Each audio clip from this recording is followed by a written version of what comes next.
You need to praise every single era of your life, not just your baddie era, not just the era you're in right now that's great and self-growthy and all of that stuff. You need to praise every single era you've been through. Even the era when you were with a narcissistic boyfriend. Even the era where you put your boundaries last. And I'm not saying you have to think these were great decisions, great actions.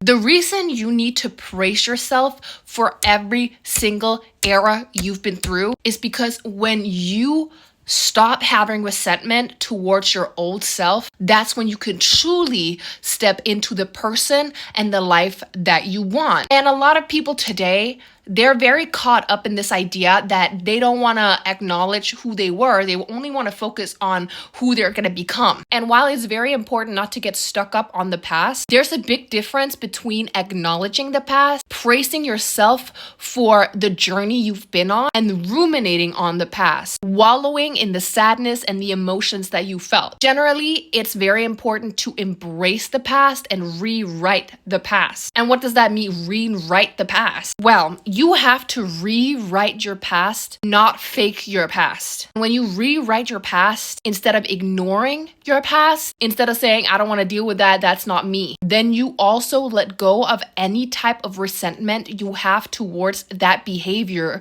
that you did back in the days. Because of course you're not supposed to be with a narcissistic boyfriend. Of course you're not supposed to be around friends that make you feel terrible, make you feel like you need to people please. And maybe you are in a completely different era of your life now, where you have boundaries, you stand up for yourself, you practice self-love. But you will never actually be able to practice that self-love to the max unless you accept yourself for the behavior you had in the past. And that does not mean respecting that behavior, reinforcing that behavior, and letting your guards down and saying that behavior is okay and I'm gonna do it again. It's you acknowledging that you went through what you went through, that you did what you did, even though you may think, oh my God, what did I do? And praise yourself for making it through it. Praise yourself for being where you are now, and find a way to rewrite what you thought were bad situations to being things that took you where you needed to be today. Because in reality, if you think about it really, really theoretically, nothing that has ever happened to you is wrong because it brought you right here. It brought you to become the person you are today. It brought you to be the version of yourself that's watching this video, which is a testament to the fact that you're trying to make your life better.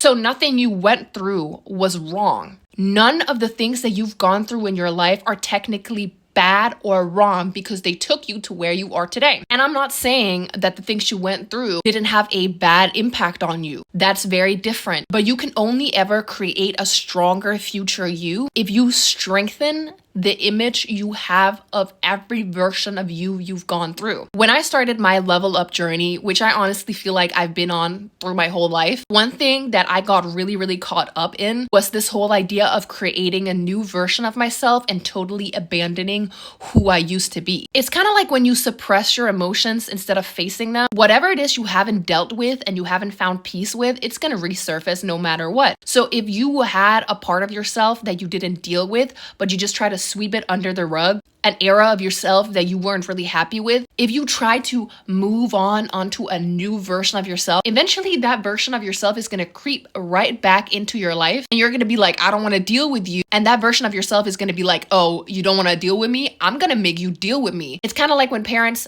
see you crying over something, a little tiny thing, and they're like, oh, you're crying about this? I'm gonna give you something to cry about. Essentially, if you just put your old self, every era you've been through, every emotion you've had in a corner and say, bye-bye, I don't want to deal with you, have a good time, or essentially have a bad time, your body's gonna be like, because you know what? You're trying to create a new you in a body that still feels resentment towards your old you, which means that your present you can't really be present because there's no space. When you're trying to build a house on a property, a piece of land you just bought, if there's still an old shed there, you have to tear the old shed down in order for your house to be able to fill the land. You can't just build the new house on top of the shed.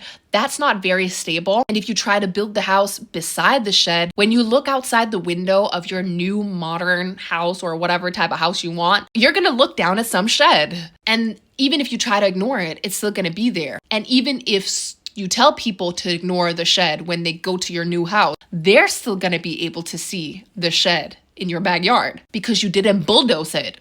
You didn't deal with it. And the reason why I said other people are also going to be able to see your old shed if you don't tear it down before building your new house. People around you can feel it in your aura when you don't deal with the things you need to deal with. If you haven't dealt with the resentment you have towards things you did in the past, people will be able to see that. They'll be like, Especially people that want more for themselves, people that you should be hanging around, because the resentment you feel towards your old self is actually lowering your vibration, and it's keeping you from becoming the version of yourself that can be in specific environments that can take you to the next level of where you want to go. So you're trying to go up here, but you still have a lot of baggage and it's weighing you down. And everyone else who's making it up the mountain, or whatever you want to call it, the mountain of self-growth, they're not going to be like, oh, we're going to wait till you let go of your resentment. They're going to keep climbing because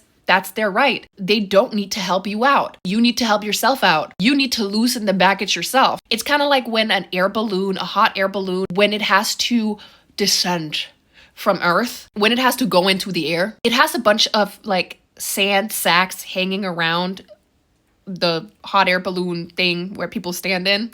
Wow, that was really, really descriptive, wasn't it? Before you can actually leap into the air, you have to let go of the sandbags, or else it's going to be held down. And that's the exact same thing with you and your resentment towards your past self. How do you ever think you're going to be able to ascend into air? How do you ever think you're going to be defying gravity if you're holding on to some sandbag? And you might say, well, I'm not holding on to my past self. I've moved on. That person is dead. If that's the type of relationship you have with your past self, then you still hold on to it. You're trying to prove something to your old self. Like, I'm gonna show you. Imagine your old self. Imagine you 3 years ago. Imagine yourself as a kid. Would you ever tell that version of yourself if you met yourself, I'm gonna prove you wrong. Look at how I proved you wrong. No, you're not gonna do that. They're gonna be like, that's such a hostile person. I'm never going to become that person. You have to treat every single era of yourself with love, even if they did stuff where you're like,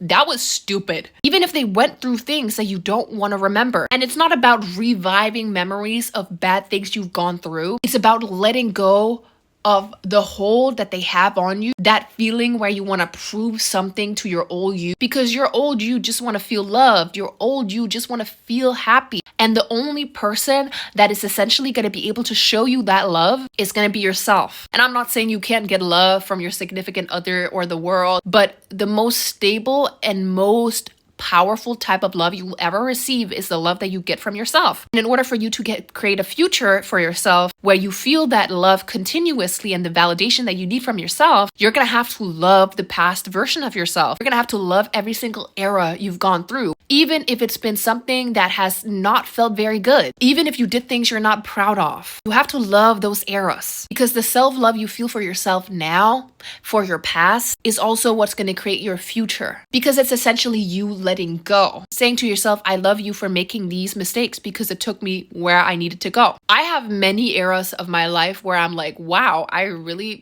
was this type of person. Let me tell you, I am a type of person. I've been entitled. I've had a huge ego. I have hated the whole world. I thought the whole world owed me something. I used to be the type of person, I would shame myself. Like, I would shame my past self and be like, I would never do that. She's such a loser. And I wondered, why wasn't I moving on? Why wasn't I getting the things that I truly wanted? Why was my life actually becoming worse? Of course, it was not becoming good because I had a lot of resentment, and that was dragging me back into my past to learn a lesson. Because you know what? The universe throws you bad situations and bad emotion for you to deal with, because that's the way of testing you. It's a way of trying to figure out if you can make it to the next level. Because guess what? If you haven't played level number 1, you're not going to be able to make it to level number 2, level number 3, and level number 11, because you haven't learned how to course correct. And if you fail that level a couple times, that's fine. Like when you play a video game, like when you play Mario on your Nintendo Switch. The first time you played it, you didn't know what to do. But now that you finished the whole thing, you can go back and play the first level and speed through it. But you would never be like, I just hate the first level. I'm never going to deal with you again. I'm going to prove you wrong. There's nothing to prove wrong. It was a level you had to go through to get to where you are today. And you going back and replaying that level over and over again in your head, it's not going to take you to the next level. And think about it like this. When you play a video game, it might be fun to go back and look at a level again and try it and be like, oh, that's pretty easy. But if you just do the same level over and over again, you revisit the same level, where's the fun in that? You wouldn't want to play a video game if the only thing you could do was go back and ruminate on the past levels. And when you go back and look at the old levels that you've conquered and you've played, you're doing it because you know that you're much further ahead. Essentially, that's how you have to think about your own life. That's why I say you have to rewrite your life. No one who plays a video game goes back to the old levels and are like, I hated this level, because they know that's not going to take them to the next level. I mean, maybe they do hate that level because it was hard to go through. But if you want to win Lego Star Wars, you can't go back to the pod racing level and be like, I hate this level. And I'm speaking from personal experience here because that was the one that I always messed up. If you know what I'm talking about, please leave a comment down below. When you revisit that level, you're like, oh, wow, it was really that hard. Or I'm really better now. Or you know what? I'm happy I'm not at that level anymore. But look at how far I've come. I've slain Lego Darth Vader. Good for me. You don't revisit the level to sit and look at the screen and be like, I hate you. I'm gonna prove you wrong. You already moved ahead. You're not there anymore. You're not the version of yourself that you used to be. Why are you spending all of your time hating on that version of yourself? Why are you spending all of your time being like, this girl doesn't know what it's about? You don't know what it's about. If you're constantly hating on your old self, that is literally you hating on your inner child. What would your inner child say if you're on some, I hate you, you don't know how to get jiggy with this? They would probably go to a corner and cry. And does that make them a better version of themselves? No. But if you're like, you know what? I think you did good. I'm proud of you for all the things that you've gone through. The child's going to be like, okay, I can trust you. Your past self, who you're blaming, who you're trying to push into a corner and say, I don't want to deal with you anymore, that version of yourself would have to be able to trust the version of yourself you have now. The version of yourself you're trying to become. Could your past self feel like they trust your future self, your present self? If you're constantly back-talking your past self, they're not going to be able to trust you. They're going to be like, that's a nasty person. This is why you have to praise every single era of yourself that you've gone through. You have to rewrite your story. One thing that I do that is a really, really good help is that whenever you have some area of your life that you think you're not doing as good in, or you've had a lot of hardship in, sit down and write whatever the thing is you have struggled with. Maybe you think you struggle with relationships. Maybe you think you struggle with money. Maybe you think you struggle with expressing yourself, and sit down and write every single experience you've had with these things positively. For me, I used to grow up with a very, very strange relationship with money. I used to have a lot of money blocks mentally. And one of the things that I had to do in order for me to let go was for me to sit down and write the ways that money had actually shown up for me my whole life. It could be something like when I really wanted a computer, I actually ended up getting it. I had a personal experience where I had a MacBook and I used to do all of my work on this MacBook. Mind you, this was like the old MacBook Air, and this was my pride and joy. I had saved a lot of money to get this computer. And then one day after having it for a couple years, I was on the way to school, and then I ended up putting my bag in a puddle of water, and I didn't notice till I came to school and my computer did not work anymore. And I panicked and I thought, oh my God, what am I going to do? And before that, I actually set my mind on getting a computer with more gigabytes. I wanted more space on my computer so I could do the work that I needed to do. So I had sat down and I had written, I want a MacBook with 250 gigs. And then now my computer with 128 gigs suddenly died. Now I don't have a computer at all.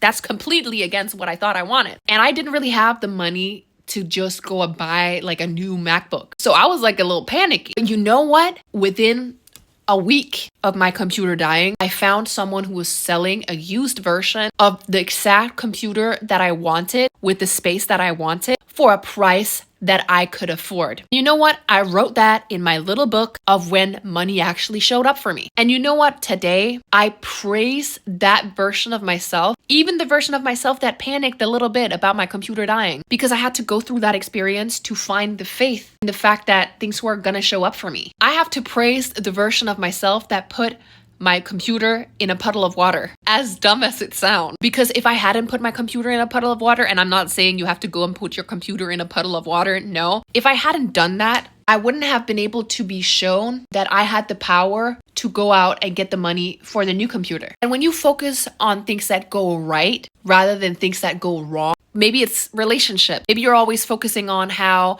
oh, your past self has a narcissistic ex-boyfriend, ex-girlfriend, all of your friends and family always take advantage of you and you're always a people pleaser around them. You have to focus on every little single moment where you've experienced the opposite. And I promise you, there are gonna be moments, even if it's the smallest moment. You had a friend for a month who was the best friend you've ever had. You matched with someone on a dating app who told you that you guys have the same values. Your mom, who you usually don't want to talk to, once gave you a really, really good present. I promise you there's always something for you to find, but what you focus on is what you get. What you focus on from your past is what you're going to get more of in your future. So if you're constantly focusing on how you're someone who's never had a good relationship, you've always been in bad relationship with narcissistic people, that is what you're going to get in your future. That is what your future self is going to get. That's why it's so dangerous for you to put your old self in a corner and say, she always gets that, she always gets this, because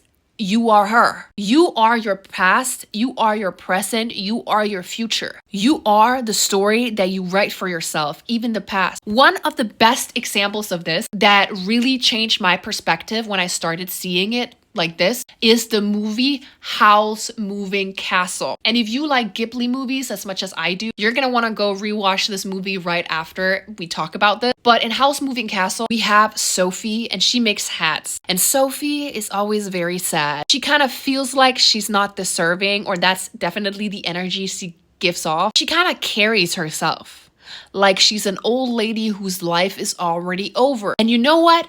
She ends up becoming cursed with the curse of becoming an old lady. And that's not random. The reason why Sophie ends up becoming cursed with being an old lady, and I know this might sound strange if you haven't watched the movie, so go watch the movie if you haven't. The reason why she gets this curse is because she focused so much on everything she doesn't have, everything she's never gotten, to the point where the witch wants to show her that this is the lesson you have to go through if you truly want to find the biggest version of yourself, the best version of yourself. And you know what? As soon as Sophie becomes an old lady, she realized she can't be stuck where she is. She has to get a move on because her looks as an old lady caught up to her mentality that was old, her thinking she wasn't worthy. And when she gets to Howl's Moving Castle, she realizes that it's what's within that matters. She actually becomes more demanding. She becomes better at setting boundaries. She does what she needs to get done to get to a better version of herself. And you know what's really interesting? When Sophie sleeps, she turns back into her younger self. Because when we sleep, that's when we let go of all the inhibitions, of all of the things that we believe about ourselves. Sophie was always the type of person who felt like she couldn't get the life that she truly wanted, and she wasn't worthy, she wasn't good enough, she was strained. And in the end of the movie, she has to prove to Howl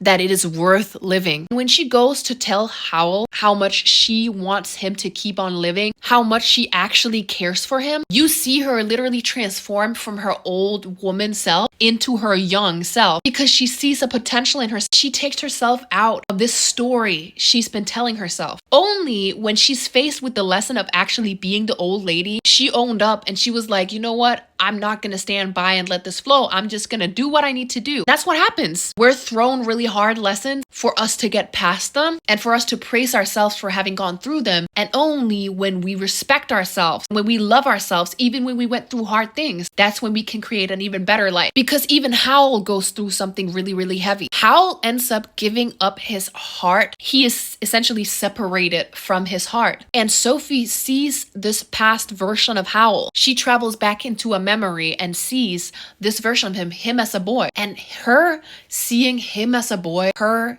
seeing what he did, it doesn't make her respect him less. It makes her respect him more. It makes her understand him more. And that's when she actually steps into respecting herself more. That's when she releases her power, because she understands that she can't resent who she used to be. She has to embrace it. When she stops resenting it, that's when she gets the power to actually snap Howl back out of it. That's when she makes a move on to the next level. And that's when she lifts her curse. Both Howl and Sophie has to go through a period of finding themselves, but they could only find that by embracing their old self, revisiting their old selves, letting go of the resentment so there was space for the future. And that's why I personally think it's such a powerful story, because it truly shows you that what you fixate on is what you become physically and mentally. You create your own demons. And if you do not face them, if you do not confront them like they do with the witch, they will take over and they will become more powerful. And you will become what you said that you weren't going to become. You're going to become what you said that you were distancing yourself from because you didn't face it. But when you do face it, when you say, you know what, I went through this, I know, and I'm proud of you for having gone through it, that's when you can release the version of yourself that you were and step into the version of yourself you want to be, because there's space. And you deserve facilitating the space for yourself to become a new version of yourself. And you facilitating a new version of yourself doesn't mean that you'll have to go through the same lessons you went through. You not resenting your old self does not mean you're going to go through what your old self went through. You loving your old self, even though you did some things that you're not proud of, is literally you showing yourself that you have faith in your future, because you already went through that lesson. Why are you going to have to go through it again? You're not going to hold on tight to it because you know that's not something you need to go through again. And whatever is needed for you will come. Embracing every single era of the person you've been is a crucial thing when it comes to getting the life that you truly want. Think about yourself when you're 90 years old and think about yourself as a child. Both of these versions of yourself have to look at who you are today and say, she's doing good. I'm proud of her. And you're not going to make any of those proud if you're spiteful towards your past self, especially that child, that inner child within yourself that just wants to do it right. Because that version of yourself that you used to be, that's what they think was the right thing to do. And that's good enough. And you're right here, right now. That means whatever it is you did wasn't wrong. It was right because it brought you right here. So, praise yourself for every single era of yourself you've been through, no matter what. That doesn't mean you're going to repeat it. It means you're ready for even more.